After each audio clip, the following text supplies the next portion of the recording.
everyone, Tom Butwin here for Premier Guitar, and today we are going to talk about two things that have helped me immensely when it comes to playing faster.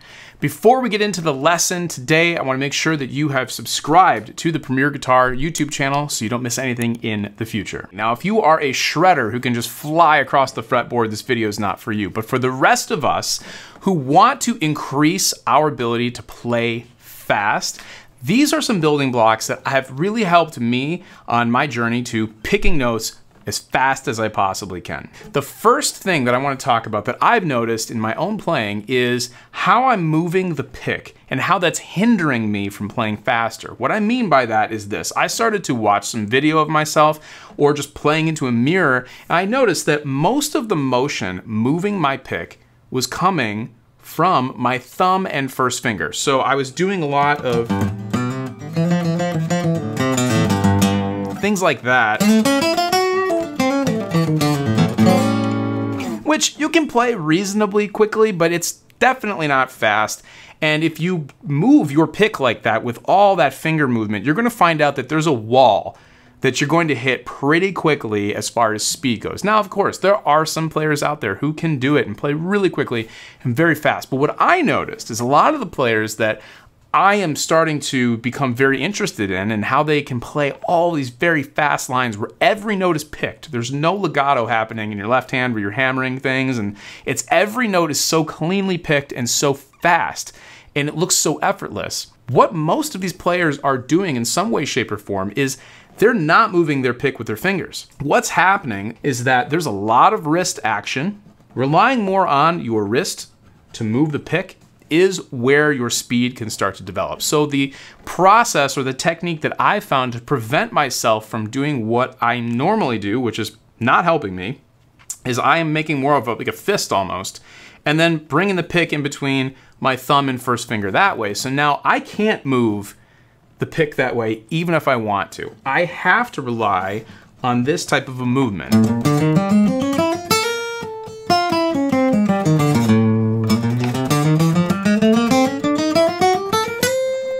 Not clean still, but I'm getting there. We're gonna clean things up in the second half of the lesson. So what I would encourage you to do is to stop for a second and take a look at where the movement is coming with your picking hand. Is it mostly your fingers? Are you already doing something that's similar to this, similar to the arm? Is it some kind of hybrid amongst all of those things? You'll notice players, they change their approach depending on what they're playing. Sometimes if you're strumming, you know, that kind of a thing can actually work really well. But for me right now, I'm trying to really focus on increasing speed. And what I noticed is that the way I'm moving the pick with the thumb and first finger is actually holding me back. So I need to move, again, more towards that wrist thing.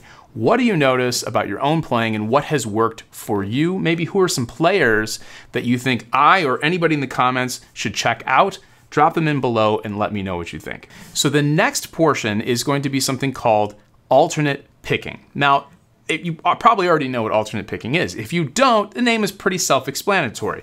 Every time you do a downstroke, you need to follow that by doing an upstroke, and so on. Back up again and take a look, because I had to do this as well. I thought, oh, I'm absolutely alternate picking everything, right? Of course, I'm not just downstroking every individual note that I play, and I wasn't. But I can tell you this, when I really started to pay attention as to how often I could have been using alternate picking when I wasn't, it was pretty often. Now, of course, there are players out there who have just incredible ability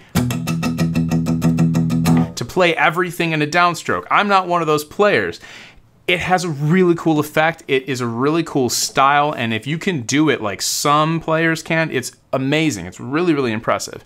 But if you want to just increase your overall speed, you're leaving a lot on the table when it comes to just down picking every note, especially when you're playing like a pentatonic blues solo.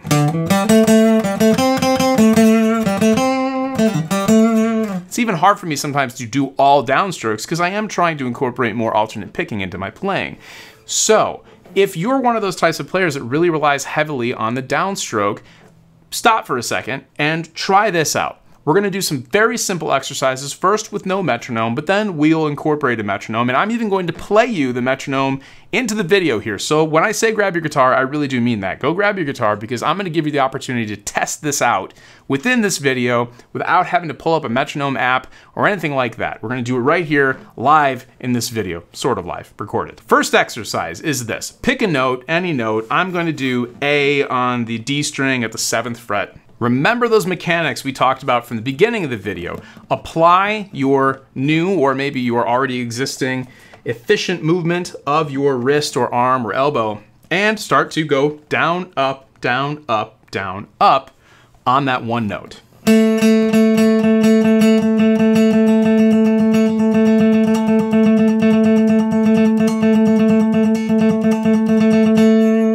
Of course, we're not playing in time, we don't have a metronome. This is just to kind of focus on that up and down motion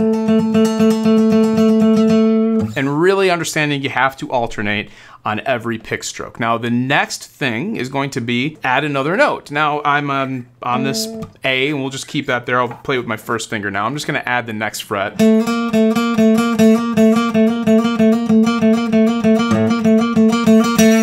So you can hear I even made a mistake there just doing this simple exercise. Make sure things are clean. That's where the key is.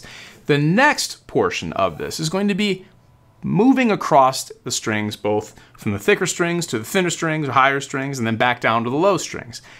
Back down to the low strings is where many people have issues with cleaning up their alternate picking or doing it at all. So go to the 5th fret, or any fret that you choose, and we're just going to do this. Very, very simple. So 1, 2, 1, 2, 1, 2, 1, 2, 1, 2, 1, 2.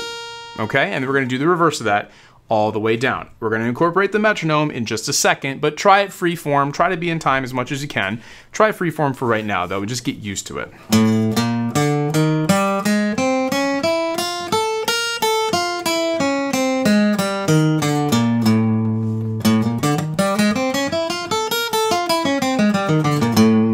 Alternating every note, especially when you get to the top. Make sure you continue alternating each note. So the next exercise, you're just going to add a finger on each string before you run out of fingers and then move to the next string. This is what I mean by that. So 1, 2, 3, 4, 1, 2, 3, 4, 1, 2, 3, 4, 2, 3, 4, 1, 2, 3, 4, 1, 2, 3, 4. And of course, we go back down.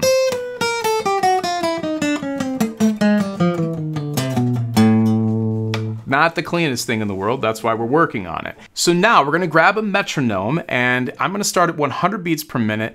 It might seem a little bit slow at first, but I think it's best to really break these things down, make sure you have them locked tight before you start trying to really fly. If you don't solidify those building blocks, you aren't going to be able to play fast and clean and in time, which is the key to actually being effective when you're a fast player.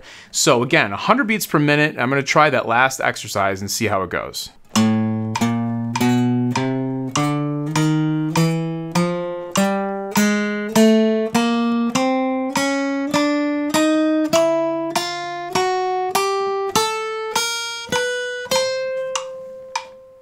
So I just went in the up direction, so you don't have to watch me play the whole thing, but now it's going to be your opportunity to try the 1, 2, 3, 4, 1, 2, 3, 4, 1, 2, 3, 4 exercise with the metronome that I'm going to play right into the microphone here for you. So you have no excuses.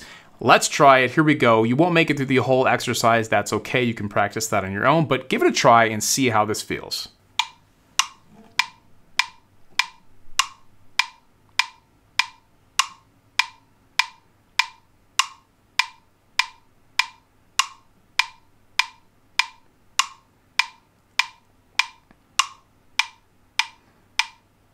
So how did you do?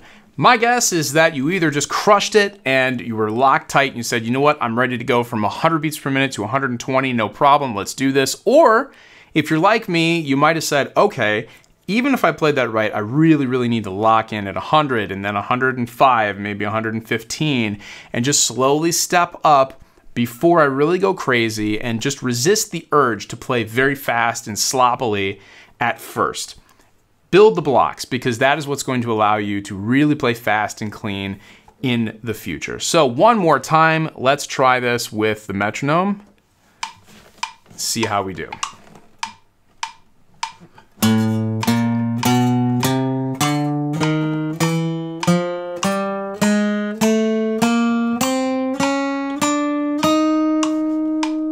Should we double it?